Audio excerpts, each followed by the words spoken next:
அனைவருக்கும் வணக்கம். டாக்டர் ஜெயம் ஜெய்ஷி கோவையிலிருந்து.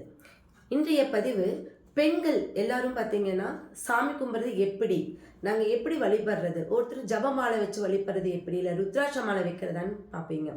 ஆனால் பெண்களுக்கு விசேஷமானது என்னன்னு பார்த்தீங்கன்னா தாமரை விதைகள். தாமரை விதை பூஜா ஸ்டோரில் கிடைக்கும். நீங்கள் அதை மாலையாக கூட நீங்கள் வாங்கிக்கலாம். அது 58 108ங்கிற ஒரு எண்ணிக்கையில் நீங்கள் வச்சுக்கலாம். அடுத்தது தாமரை தண்டு திரி.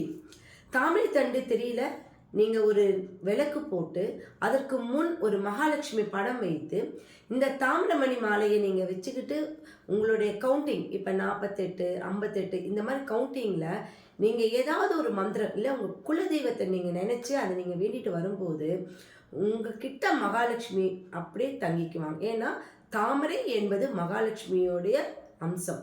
அப்போ மகாலட்சுமியோடைய அம்சம் நம்ம வீட்டுக்கு வரணும், தெய்வ கடாட்சம் இருக்கணும், நம்மளுடைய பூர்வ புண்ணியஸ்தானம் நம்ம கிட்ட இருக்கணும்னா தினமும் இந்த முறையில் நீங்கள் பூஜை பண்ணிட்டு வரும்போது உங்களுக்கு நல்ல விசேஷமான ஒரு அமைப்பு உண்டு பண்ணும்.